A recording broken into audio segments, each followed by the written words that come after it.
Hello, everyone, and thanks for joining me. Have you ever been woken in the dead of night? Not by a bad dream, but by the hammering fist of injustice on your own front door? I have. They thought I was just a grieving widow, an easy target, someone who would crumble under pressure.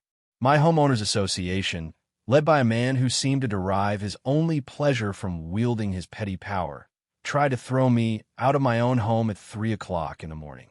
They had no idea who my late husband, Mark, truly was, or the indelible lessons he'd imparted to me, lessons in strength, observation, and resilience. And they certainly didn't know I wasn't going to just roll over and accept their decree. Where are you all watching from today? I'd be curious to know.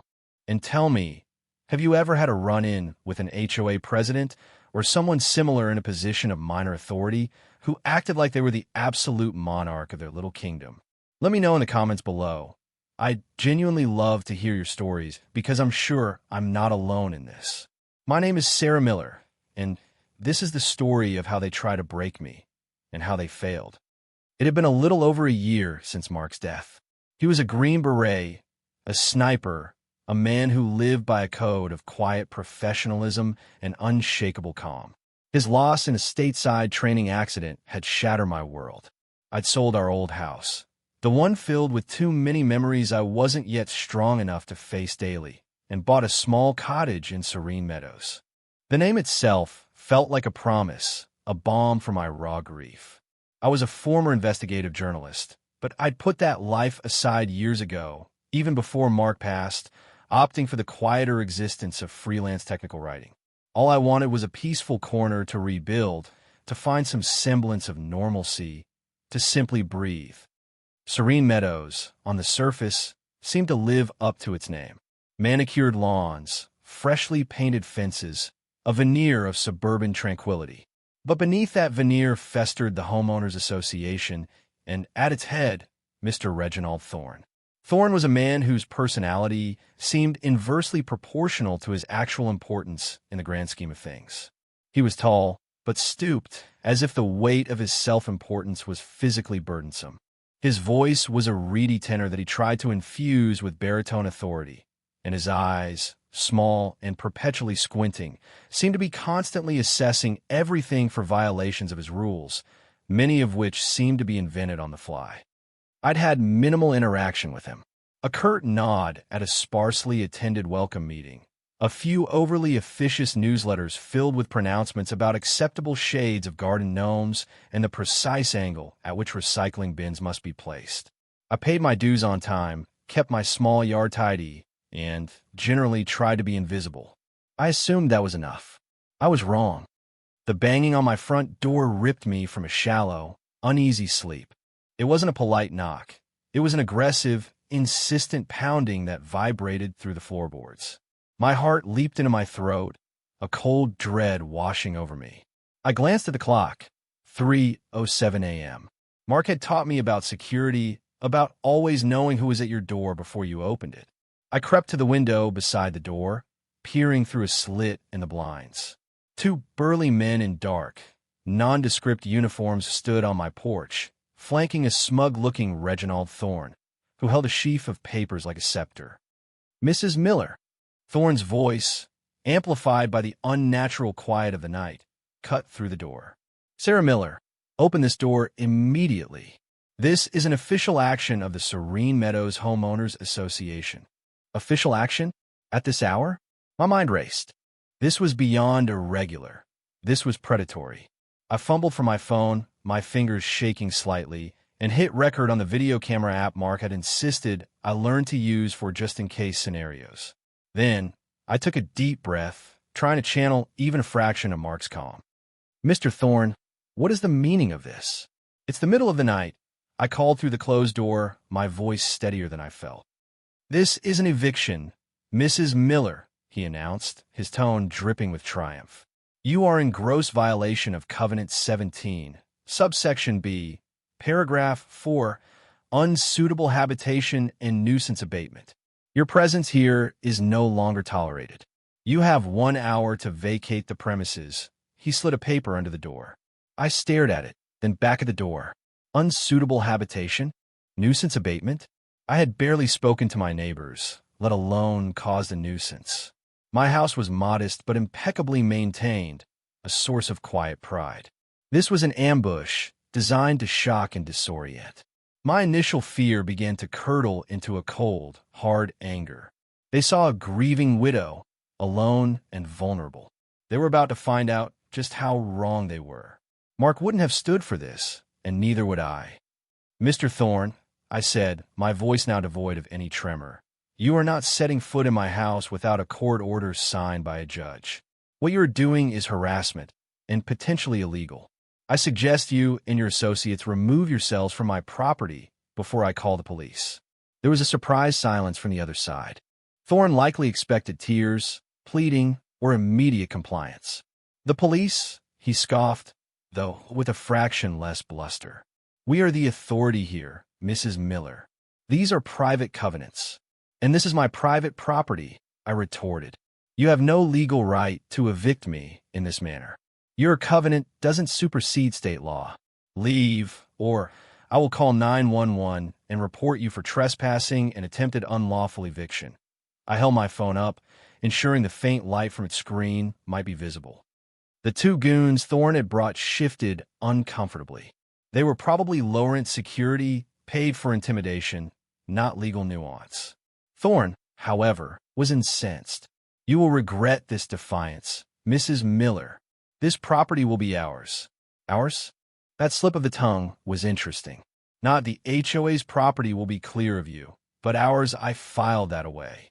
"Your hour is ticking, Mr. Thorne, but it's for you to leave my property, not the other way around," I said, then turned from the door, my heart still pounding but a grim resolve settling in. I immediately dialed 911, reported a trespass and harassment situation, giving my address and Thorne's name. The local police arrived within 10 minutes. Thorne, initially apoplectic, tried to argue his case, waving his HOA papers. The officers, a young woman and an older, weary-looking man, listened patiently, then explained to Thorne, much as I had, that HOA disputes, especially evictions, required due process, court orders, and certainly weren't conducted by self-appointed posses in the middle of the night. They couldn't force Thorne to like me, but they could, and did, escort him and his goons off my property, warning him against further harassment. As their taillights disappeared, Thorne shot me a look of pure venom from the sidewalk. "This isn't over, Miller," he hissed before stalking off into the darkness. I locked my door, drew all the blinds, and sank onto the sofa, the adrenaline finally hitting me. My hands were shaking. What was that all about? Unsuitable habitation? It was patently absurd. There had to be another reason. My journalist instincts, dormant for so long, began to stir. Mark had always said, "Look for the why behind the what, Sarah." Always. The first thing I did was retrieve the notice Thorne had shoved under the door. It was an official-looking HOA document, citing the obscure bylaw and filled with vague accusations of community disturbance and failure to maintain aesthetic harmony, alongside the unsuitable habitation clause. No specifics, no warnings, just a demand for immediate vacancy. It was sloppy, aggressive, and reeked of desperation. My mind went back to Mark's meticulous nature. He'd handled all our finances, our legal papers, with military precision. Before we bought this house, even in my grief-stricken haze, I remembered him making me sit down and go through the HOA documents with him, highlighting clauses, making notes. He'd had an almost prescient understanding of how petty tyrannies could flourish in such organizations if unchecked. I pulled out my thick folder labeled Serene Meadows HOA. Mark's neat handwriting was in the margins of the bylaws. Over the next few hours, fueled by coffee and a burning sense of indignation, I dissected the bylaws Thorne had quoted. Covenant 17, subsection B, paragraph 4, was indeed about nuisance and upkeep, but it also detailed a lengthy process of warnings, notifications, opportunities to cure, and appeals, none of which had been followed. Thorne had jumped straight to a non-existent, immediate eviction clause. He was either incredibly ignorant of his own rules or, more likely, willfully ignoring them. I started online, searching for Reginald Thorne, the Serene Meadows HOA, and any related news or complaints. The HOA had a bare-bones website, mostly showcasing Thorne's beaming face at various community events that looked suspiciously underattended. There were, however, a few anonymous negative reviews on local forums, complaining about Thorne's autocratic style, arbitrary fines, and a general lack of transparency in HOA finances. Nothing concrete, but a pattern. Then I remembered Thorne's words. This property will be ours. Why ours? Why my specific property? It wasn't a corner lot, not particularly large, but it was at the cul-de-sac's end, backing onto a stretch of undeveloped woodland. Perhaps that was significant. By dawn, I had a working theory. Thorne wasn't just a power-mad bully. He was after something specific, and my house was in his way. The 3 a.m. eviction attempt was designed to railroad me before I could ask questions or mount a defense. He'd underestimated me. He didn't know about the years I'd spent unraveling complex stories, nor did he understand the quiet strength Mark had instilled in me. He taught me to observe, to prepare, to never back down from a fight for what's right. This was now my fight. My first call, after a few hours of fitful sleep, was to an old friend of Mark's, David Sterling. David was a sharp, no-nonsense lawyer who had helped Mark with some estate planning. He listened patiently to my story, the pre-dawn drama, my initial findings. "Sarah, this is outrageous," David said, his voice tight with anger on my behalf. "This Thorne character sounds like a classic tin pot dictator. Forcing an eviction like that, he's playing with fire. The good news is he's already made several massive legal blunders. The bad news is people like this can make your life miserable in the meantime." "I know," I said, "but I'm not leaving, David. This is my home. Mark wanted me to be safe and peaceful here." "Then we fight," David stated simply. "Send me everything you have, that notice, your HOA agreement, any notes Mark made.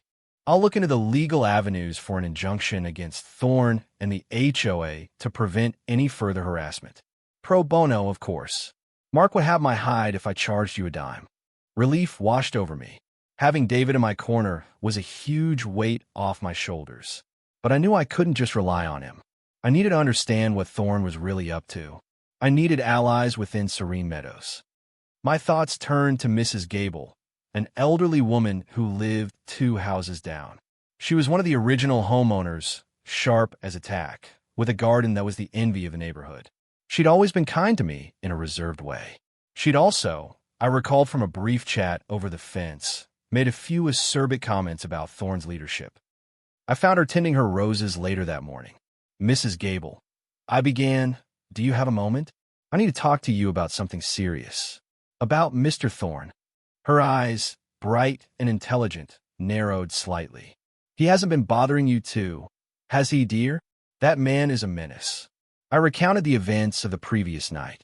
Mrs. Gable listened, her lips thinning with disapproval. "At 3 in the morning? The audacity! That man has no shame. He's been running this HOA like his personal fiefdom ever since old Mr. Henderson, the good one, not his timid nephew who's on the board now, passed away. Do you know why he might be doing this?" I asked. "This unsuitable habitation claim is baseless." Mrs. Gable pruned a dead rose with a vicious snip. "Thorne's been sniffing around that undeveloped land behind your cul-de-sac for months. Rumor is some developer wants to build luxury townhouses there. Thorne's been trying to buy out old Mrs. Henderson, the nephew's mother, whose property also backs onto it, but she won't sell. Your house, dear, and hers are probably prime access points or necessary for the plot size they want." There it was. The why. Thorne wasn't just on a power trip. There was money involved. My little cottage stood in the way of his ambitions. "He's been making life difficult for anyone who questions him," Mrs. Gable continued, her voice low. "Fines for blades of grass too long. Threats about paint colors. Young Mr. Henderson, George, down the street, not the board member, another one, Thorne's been after him about a basketball hoop. George is scared of him." This was good. Mrs. Gable was a wellspring of information and moral support. And George Henderson, the one with the basketball hoop, sounded like another potential ally. "Mrs. Gable," I said, "I'm going to fight him. Legally. but I need to understand how he operates, what his weaknesses are. A flicker of something like respect and perhaps excitement lit up her eyes. It's about time someone stood up to that bully. I was the HOA secretary for 15 years before Thorne and his cronies maneuvered their way in. I know where some of the old records are kept, the ones he probably thinks no one remembers. And I know a few people who are tired of his nonsense, but too afraid to speak up. Over the next few days, a small, discreet network began to form.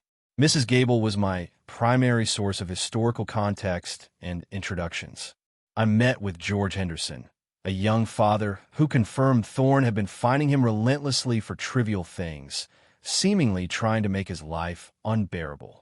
He was initially hesitant, afraid of repercussions, but the story of my 3 a.m. ordeal and Mrs. Gable's encouragement stiffened his spine. He called my son's basketball hoop an affront to community aesthetics, George recounted, his face flushing with anger. My son loves that hoop. Thorne threatened to put a lien on my house if I didn't pay the fines and remove it. He's using the bylaws as a weapon, I said, but he's also violating them himself.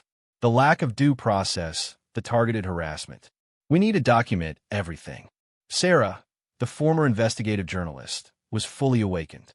I started cross-referencing HOA meeting minutes, the few that were publicly available, with financial statements Mrs. Gable managed to unearth from misfiled boxes in the community clubhouse storage. There were discrepancies, vague expenditures listed under community improvement that didn't correspond to any visible improvements. Thorne seemed to have sole discretionary power over his special projects fund. Thorne, meanwhile, wasn't idle. Furious at my defiance and the police intervention, he escalated his campaign. I received a flurry of new violation notices by registered mail. My front porch light was the wrong wattage. A small wind chime Mark had loved was producing unauthorized decibels. My car was parked 27 inches too far from the curb. Each notice came with a hefty fine and a threat of further action. He was trying to bury me in paperwork and debt. He also started a smear campaign. I heard from Mrs. Gable that Thorne was telling other residents I was a troublemaker, a litigious outsider, and even hinted that my late husband's unfortunate demise had perhaps left me unstable. That last barb cut deep, but it also fueled my resolve. He dared to use Mark's memory against me. This was no longer just about my house. It was about honor. Mark had dedicated his life to protecting others, to upholding principles. Thorne was the antithesis of everything Mark stood for. The stakes were clearly rising. Thorne was trying to isolate me, to paint me as the villain. I knew I had to be careful. I installed a more comprehensive security system, including cameras covering all approaches to my house. Another lesson from Mark, who believed in layers of security. David, my lawyer friend, was working on the injunction, but he warned me that court processes could be slow. "We need a smoking gun, Sarah," he'd said. Something undeniable to expose his broader scheme, not just the harassment against you. My little team, myself, Mrs. Gable, and a now more committed George Henderson, continued to dig. Mrs. Gable remembered a particular developer, Apex Homes, whose representatives had met with Thorne several times a few months back, very discreetly. George, who worked in IT, did some deep dives into Public Planning Commission records and found that Apex Homes had indeed submitted a preliminary proposal for a townhouse development on the woodland adjacent to our cul-de-sac, a proposal that was contingent on acquiring additional bordering land, specifically parcels that included my property and old Mrs. Henderson's. The proposal was currently stalled due to land assembly issues. This was it. Thorne wasn't just trying to get rid of me. He was trying to clear the way for a lucrative development and was likely expecting a substantial kickback. His aggressive tactics were born of greed and a deadline. The plan began to form in my mind, not just a defensive legal strategy, but a proactive one to expose Thorne. Mark had always emphasized the importance of using an adversary's momentum against them. Thorne was overconfident, arrogant. He believed he was untouchable within his little kingdom. We would use that.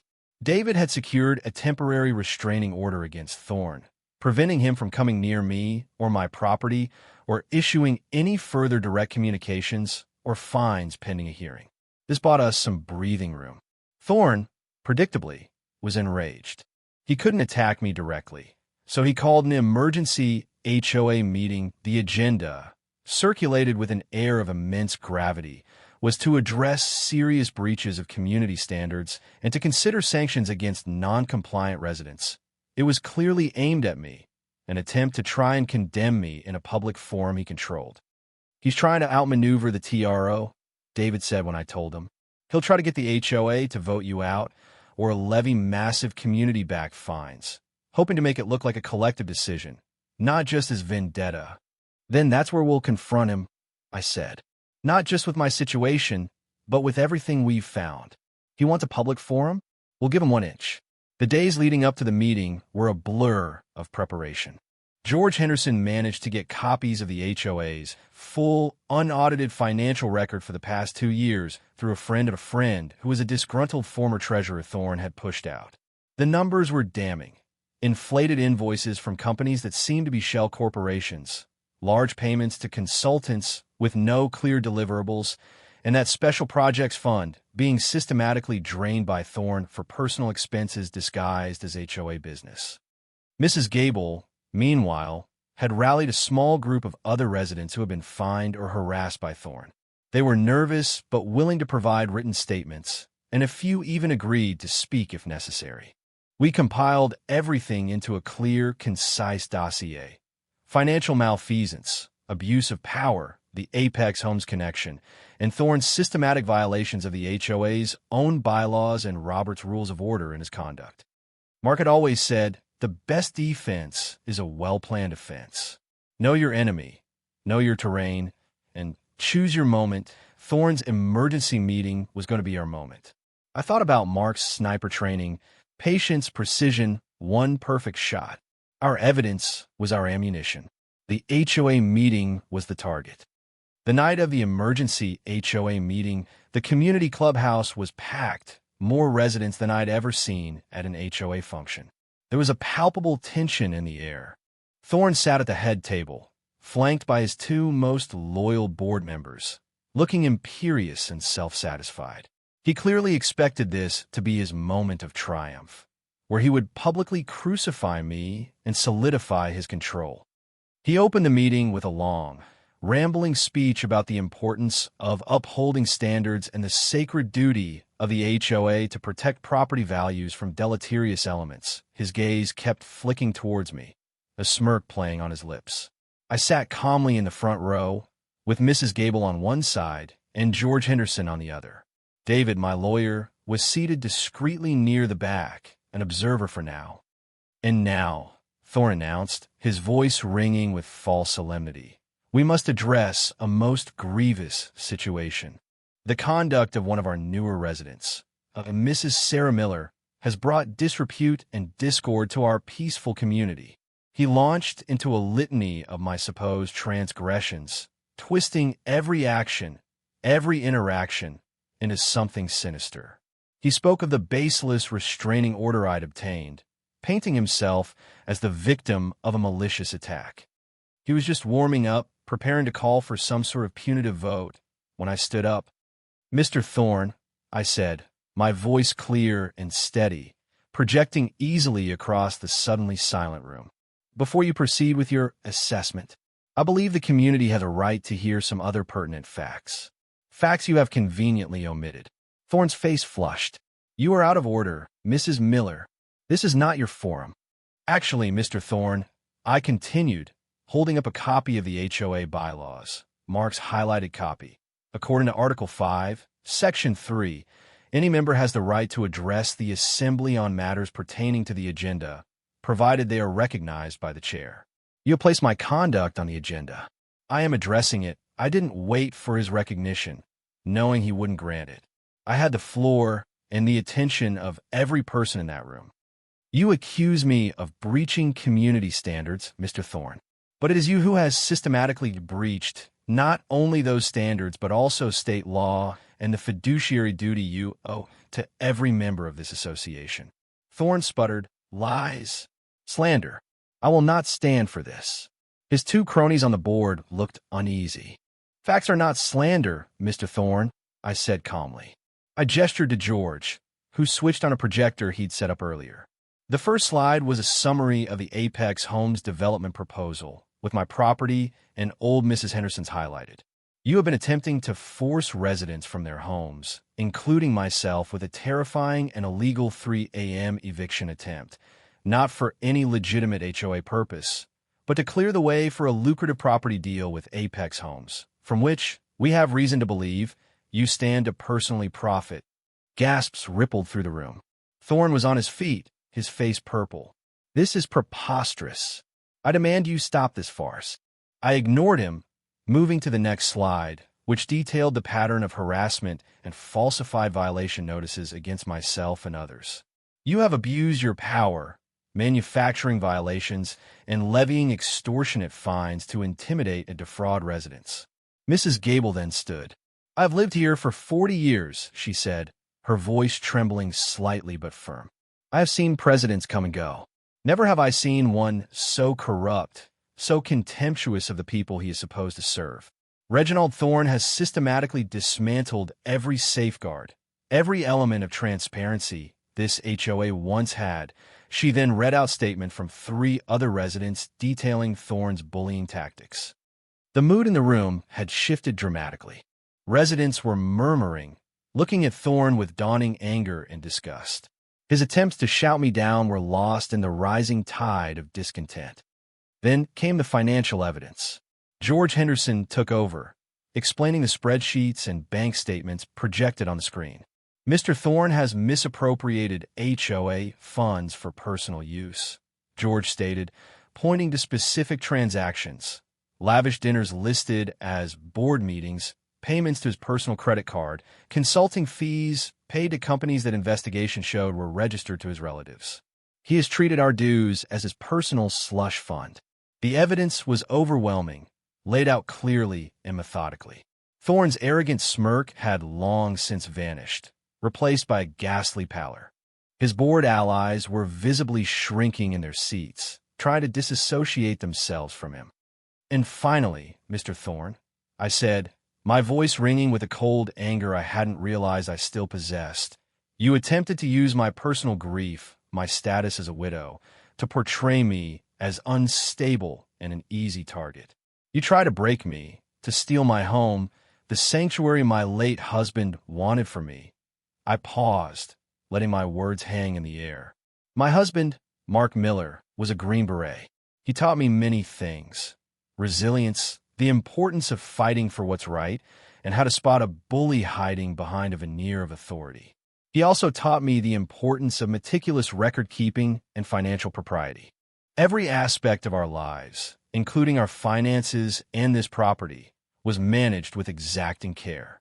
Your accusations of unsuitable habitation or any financial impropriety on my part are not just false. They are demonstrably, laughably so, and easily disproven by audits which are already underway thanks to legitimate channels. Just as Thorne opened his mouth to unleash what would undoubtedly be a torrent of abuse or denial, the main doors of the clubhouse opened. 2 uniformed police officers entered, followed by David. One of the officers addressed Thorne directly. Mr. Reginald Thorne, we have a warrant for your arrest on charges of fraud, extortion, and harassment based on evidence presented to the district attorney's office. You have the right to remain silent. The eruption in the room was instantaneous. Thorne stared, mouth agape, as the officer began to read him his rights. His face crumpled, the arrogance draining away to reveal a petty, frightened man. He tried to bluster, to protest his innocence, but his voice was drowned out by the angry, shocked exclamations of the residents he had duped and bullied for so long. The sight of him being handcuffed and led away was met with a stunned silence, followed by a spontaneous burst of applause. His 2 board cronies looked like they'd seen ghosts. David stepped forward and addressed the remaining, bewildered residents. As you've heard, Mr. Thorne's actions have been criminal. We will also be pursuing civil actions on behalf of Mrs. Miller and other affected residents to recover misappropriated funds and seek damages. This HOA will need to be reformed from the ground up. The immediate aftermath was chaotic but cathartic. Residents crowded around me, Mrs. Gable, and George, offering thanks, apologies for their earlier silence, and eager offers to help rebuild the HOA. My name was cleared, not just legally, but in the court of community opinion. The threat to my home was gone. Walking back to my cottage that night, the air felt lighter, cleaner. I had faced down the bully, not with aggression, but with truth and meticulous preparation, just as Mark would have advised. I felt a profound sense of peace, mixed with a weary satisfaction. I had protected my home, honored Mark's memory, and, in doing so, found a strength I didn't know I still possessed. In the weeks and months that followed, Serene Meadows underwent a radical transformation. An interim board was elected, with Mrs. Gable as the reluctant but firm chairwoman, and George Henderson as treasurer. They immediately commissioned a full forensic audit, which uncovered the true extent of Thorne's embezzlement. New bylaws were drafted, emphasizing transparency, accountability, and fair process. The reign of petty tyranny was over. Reginald Thorne's downfall was complete and public. He was convicted on multiple charges and sentenced to a significant prison term, stripped of his assets to repay the HOA and his victims. The developer, Apex Homes, quietly withdrew their proposal, their association with Thorne having become a toxic liability. The undeveloped woodland behind our cul-de-sac remained, a quiet testament to the community's victory. For me, life began to find a new rhythm. The quiet peace I had sought in Serene Meadows finally felt real. I didn't join the new HOA board. My fight was done. But I did rediscover my passion for investigative work. I started a small freelance consultancy, helping individuals and community groups navigate disputes with powerful, unaccountable entities, using the skills I'd honed both as a journalist and in my battle against Thorne. I was no longer just a grieving widow. I was Sarah Miller, a woman who knew her own strength, a quiet defender of justice. And so, Thorne's reign of petty tyranny came to a crashing halt. He lost his power, his reputation, and a good deal of his money, not to mention his freedom. My home was safe, and the community was stronger and more united than ever before. It just goes to show you should never, ever underestimate the quiet ones. And sometimes, the greatest strength isn't found in loud aggression or overt displays of power, but in careful planning, unwavering resolve, meticulous attention to detail, and the simple, unshakable courage to speak truth to power, even when your voice trembles. Justice might take time, and it often requires a fight, but it's always worth fighting for. What this whole ordeal taught me, more than anything, is that even in the darkest of nights, when you feel most alone and overwhelmed, a single voice, armed with truth and supported by community, can make an incredible difference. What are your thoughts on the power of community when facing figures like Thorne? I'd be interested to read them. I know Mark would have been proud, not of the fight itself, because he abhorred bullies and corruption, but proud that I found my strength again, that I didn't let them win, and that I protected the peace he so deeply wanted for me. He always believed in standing your ground, especially when it was hard. If you found this story resonated with you, or if you simply enjoyed hearing about a bully getting his comeuppance, please do give this video a like. Consider subscribing for more stories, and don't forget to hit that notification bell so you don't miss out on future uploads. Thanks so much for watching and for being part of this community. I'll see you in the next one.